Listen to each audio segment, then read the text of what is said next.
What's good, YouTube, man? It's your boy SYT, and I'm back with another video. You feel me? Before we get into this video, I just want to say the goal of this video is at least 5 to 10 likes. If you can get that, everyone's beautiful in the world. If you can't, everyone's still beautiful. But let's get right into it. So, by the title and thumbnail, you already know what this is about.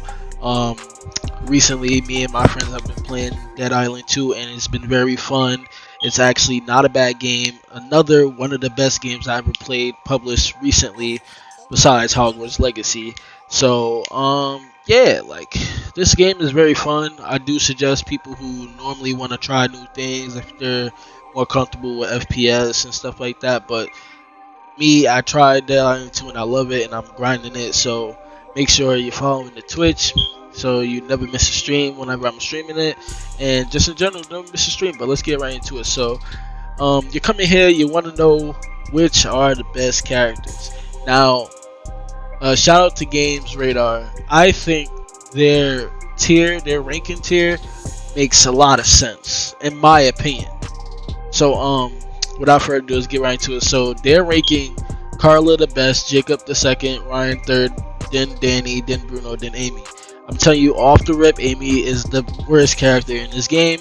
She only can move fast and she can throw things because that's just her ability, but that's pretty much it. The throwing things have a cooldown. I mean, I haven't really played Amy so much to really say like, okay, maybe if you throw something you get the thing right back or something like that. I haven't really played her, but this is just, I'm telling you at the start, she's going to be the worst. I'm going to explain everyone through this article. You know, still shout out to Games Radar. So let's get right into it. So we have, all the Dead Island 2 characters have 7 traits. They have toughness, stamina, health recovery, critical damage, agility, peak health, and resilience.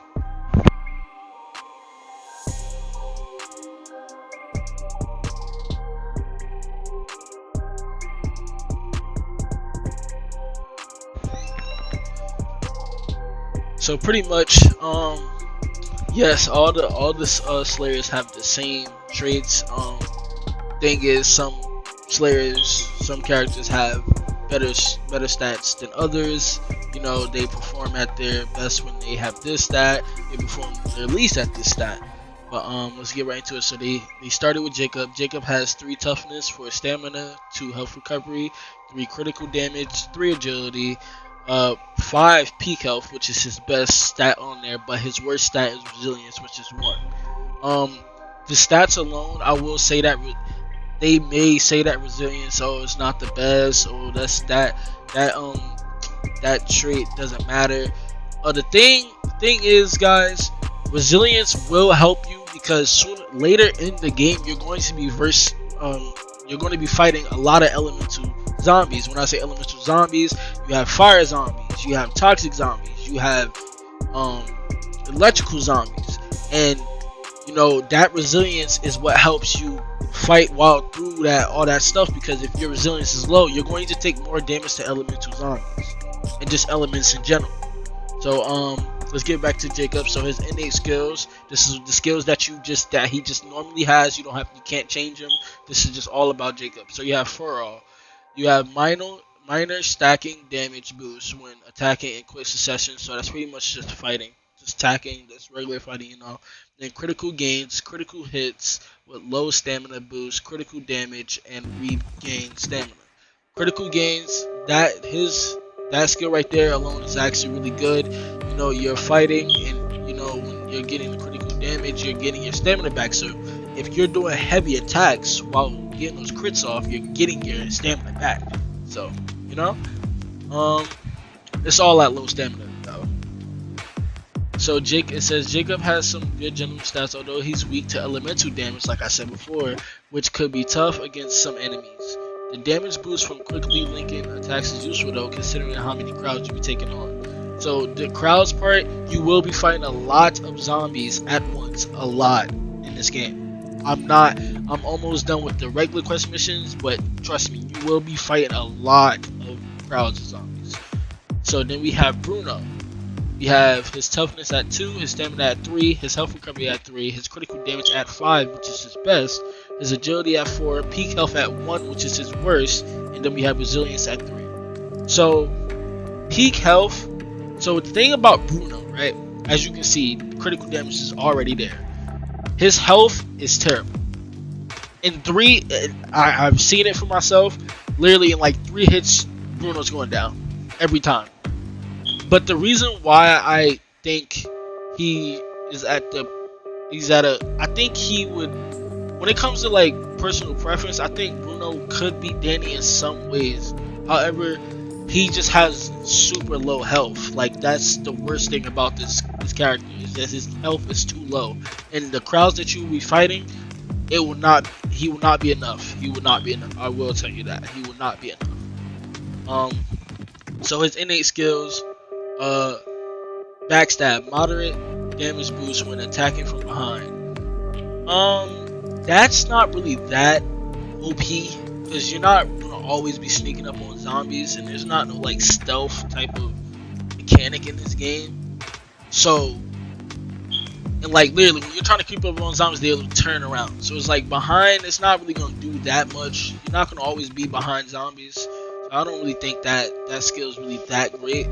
But like I said, his critical damage is up there. So you know, if you manage to get behind him, hit that critical damage in the head, boom, you might go down in 1 or 2 hits. Who knows? But then you got rapid reprisal. Avoiding attacks with block or dodge boosts agility. That's not bad, but it's like, even being fast in this game will only help you when you're in a crowd, when you're trying to like space out yourself from the crowd. So it's like, if you're in a tight space, you know what I'm saying, that you dodge, you can just try to run around, try to recuperate yourself. That's good. That's okay. I mean, it's not the best one, it's not the worst.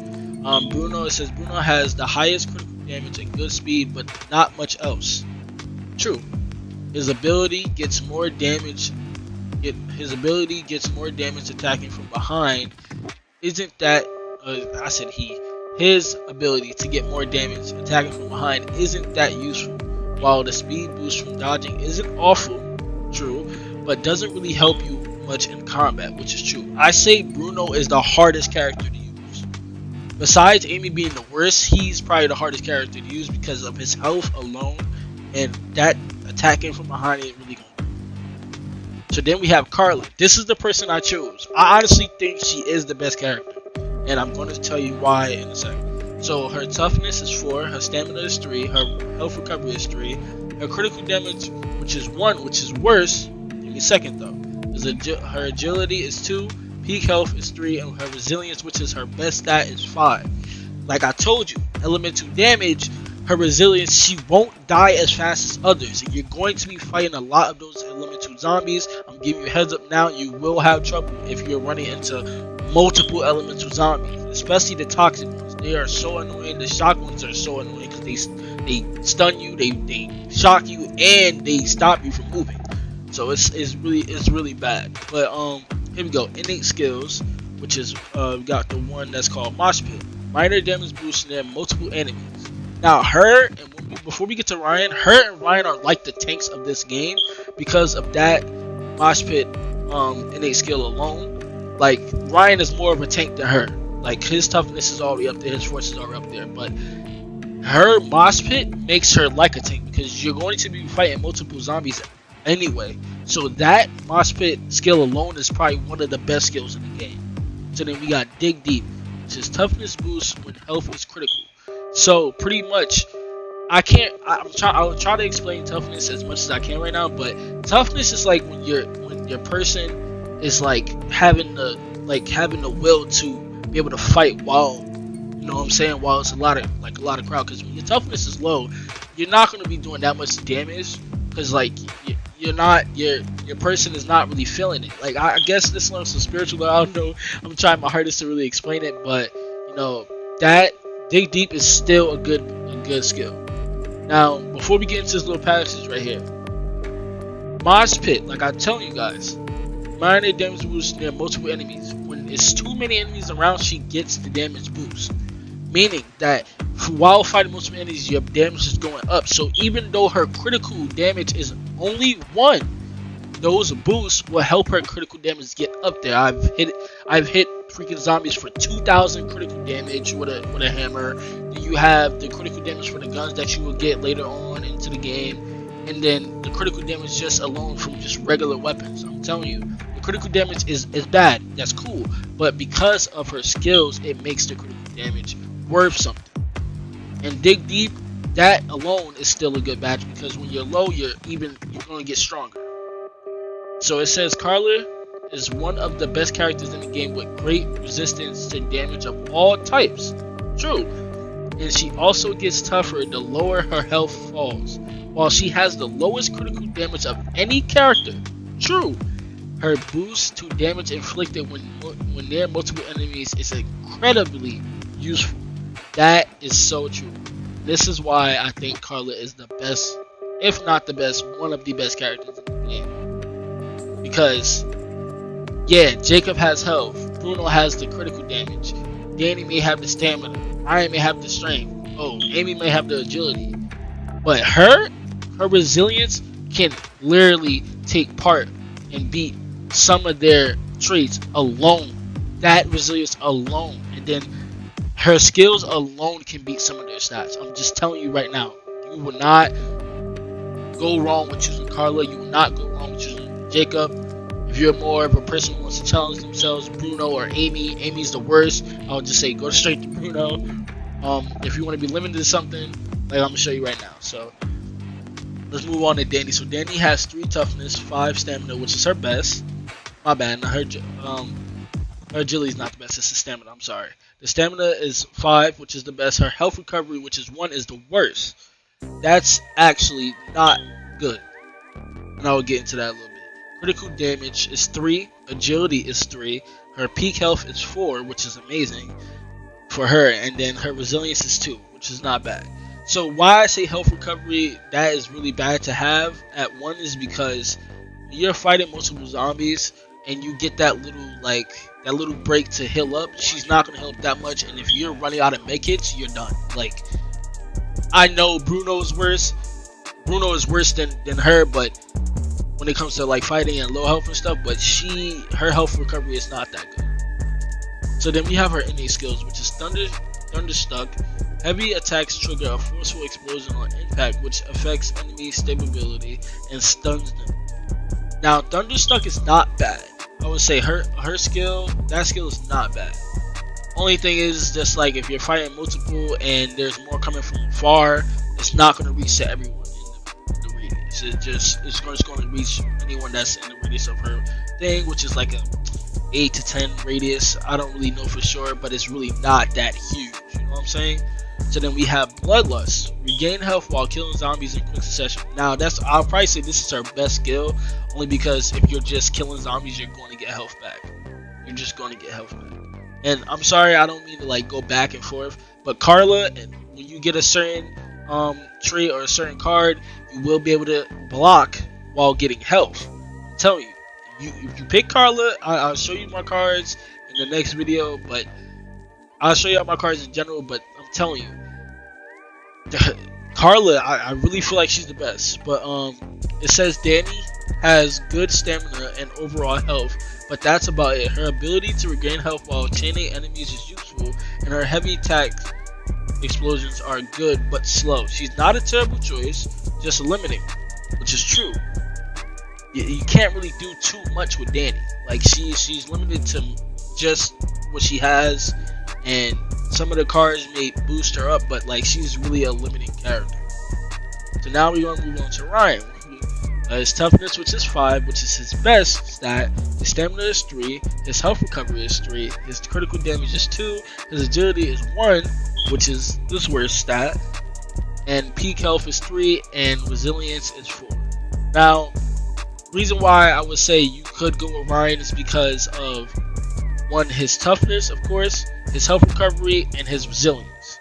His peak health is great for a tank, and his health recovery is great for a tank too. Those 3, peak health and health recovery, will go hand in hand with each other. The resilience alone goes well with Ryan. He's a tank. He's going to be in that water all the time, and you want him to make sure he can take as much damage. He can take a beating. That's what you want him to do, is take a beating while destroying all the zombies there. So his innate skills, retaliation, block and dodge, give a moderate boost to force, which drains zombie stability and can make them vulnerable. Okay, so that skill for a tank is actually good because it boosts the force. When you're a tank, you want to have the most force as you can. You want to have the most toughness as you can. You want to be able to just bum rush all the zombies. You just want to just bully them. That's what you want to do. You just want to bully them. Okay, then we have Seesaw. Regain health every time you knock a zombie over. Since he's tough, he will most likely knock over zombies more than others, and that will give him mad health each time he does. So it says Ryan is basically a tank, true. Slow but able to take a beating, true. With skills that let him build up his ability to knock over zombies and then regain health for doing so. Simple, easy. Ryan is a good guy. You can pick him. Not a bad character. Okay, let's move on to the worst character in the game. Amy. So her toughness is 1. Garbage. That's bad alone. Then we have stamina 3. Good. Health recovery 3. Good. Critical damage 4. Good. Agility 5. Okay. Peak health 2 and her resilience is 3. The reason why you're gonna see why. You're gonna see why. They're gonna tell you. So her innate skills, I'm gonna read it out to you, I'm sorry. Her innate skills is relief pitcher, regain stamina when you hit a zombie with a thrown weapon. That's just not good. Like I said, I haven't played much Amy. I haven't even played Amy at all. My friend does, because he loves agents. Like Holder Man said, shout out to all the beautiful agents. But pretty much this is just, you know what I'm saying, it's just not good, you know. Like when you're throwing stuff, you have to wait for a cooldown to start, and then it's like that's pretty much about it for that skill. And then she has divide and conquer, minor damage boost when attacking lone zombies. Attacking lone zombies mean attacking a single zombie that's by themselves. You're not gonna always have a zombie by themselves. I'm just telling you that now because you're gonna be fighting a lot at once all the time, most of the time. It's just the truth. This game is that hectic, and it can turn from 0 to 1,000 real quick. Okay, so it says Amy is probably the worst character in the whole game. She's the fastest, and that's about it. She can't take much basic damage, and her skills revolve around throwing weapons, which you'll want to then find and pick back up, and attacking single zombies in a game where you're often fighting 5 or 6 at a time. True, you're not going to be fighting zombies by themselves. That's just not it. Even the bosses, you're not going to be fighting by themselves. They're going to be there for like a little while, and then there's just going to be more zombies coming in. Like, you're not going to be fighting zombies by themselves. Just tell you that now, Amy is not. Me personally, I would not choose Amy. That's someone I would stay away from. Pretty much, you know, we're at the end of it. Like, you already know the ranking is Carla, Jacob, Ryan, Danny, Bruno, and Amy. Honestly, I would probably put Bruno above Danny, but you know, I think this article right here, shout out to Games Radar once again, they probably simplified it the best for anyone new that's trying to jump into the game, who wants to know who's the best to choose, who's the worst to choose. So hopefully you can reach this video. Let me know what you think. Honestly, like I said, you know, we're going to be streaming this game on Twitch, so plug into Twitch, you already know, you gotta watch the streams. We're grinding this game. We're gonna try to complete all the missions in this game. You know, the game is very fun. I like the game. Well money spent, you know, and I think that you will enjoy this game as well. So without further ado, man, hit that subscribe button, hit that like button, comment your favorite part, share with your friends, and I'm out. Peace. I love y'all. Stay safe.